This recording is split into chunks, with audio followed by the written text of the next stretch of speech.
This story honestly seems totally made up until you review the police report, because the police officially kind of confirm much of what the family claims to be true about their haunting experience. And if that doesn't convince you, there's actually a movie adaptation called Veronica on Netflix, and they claim this is true too. So let's see what you think. In 1992, a police station in Madrid, Spain, received a frantic phone call from Maximo Gutierrez, claiming that he and his wife were being attacked by tall, shadowy figures. The responding officer didn't believe his initial claims, but decided to check it out, in case it was an actual home invasion and ship by. There were no signs of forced entry, no signs of theft. In fact, the police noted that at first, the house was eerily quiet. They called the Gutierrezes back inside to talk to them, and now that the house was safe. But as soon as they sat down to talk, they heard a loud and bang out on the porch. The police described it as sounding like a large boulder falling and rolling along the ground.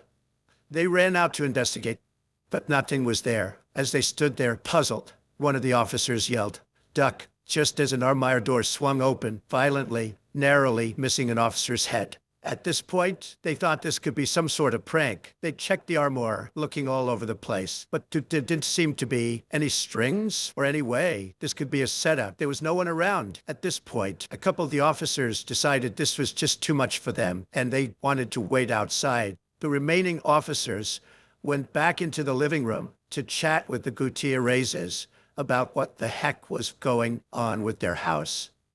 When they sat down, Mr. Gutierrez proceeded to tell the officers about the strange death of their 18-year-old daughter, Estefania, who had passed away just a few years earlier, and why they thought her death was actually connected to their house being haunted. Estefania went to a very religious school, and when one of her teachers caught her and her friends using a Ouija board, she was really upset. The teacher ran over, smashed the Ouija board, and told them this was not okay. But when she broke the board, she destroyed the little glass planchette they were using to maneuver it until it. The teacher and the students who were there all claimed to have seen some sort of trapped smoke escape from the broken glass planchette, and Estefania inhaled it. Mr. Gutierrez claimed that from that moment on, as daughter's physical and mental health began deteriorating, Estefania started telling her parents about strange people she kept seeing in the house, especially at night. When she was lying in bed, shadowy figures would come out of the closet, enter the room, and crawl all around her. Sometimes they even grabbed her. Her parents took her for medical testing, but no doctor could explain what was wrong with her. Without a diagnosis, they had to watch in horror as their daughter's condition worsened dramatically until she suddenly died in her bed one night. There was no official cause of death. Shortly after she passed away, her parents started noticing strange things happening in their house. They believed that was when the haunting actually began. As the parents were telling this to the police, they all heard screams and banging coming from Estefania's room. The police physically jumped up out of their chairs, frightened. They, along with Mr. Gutierrez, rushed to the bedroom and opened the door. No one was inside, even though the screaming continued. The crucifix that had been mounted on the wall was now in the middle of the floor.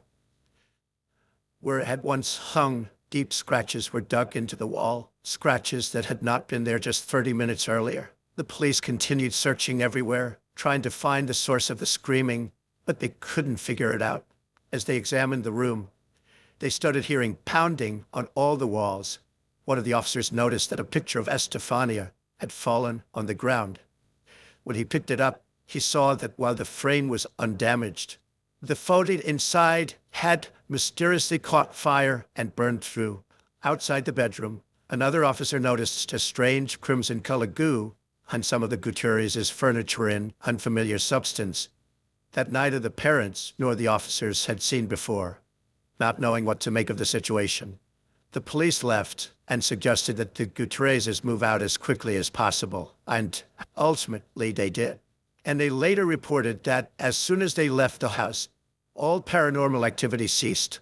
The official police report is filled with extraordinary events that the officers present including the chief inspector of the police force, swore they had witnessed. This leaves the case as one of the most recent and eeriest unexplained cases in police history. Recently, this case was adapted into a movie called Veronica on Netflix, and people are saying it is one of the most terrifying movies they have ever seen.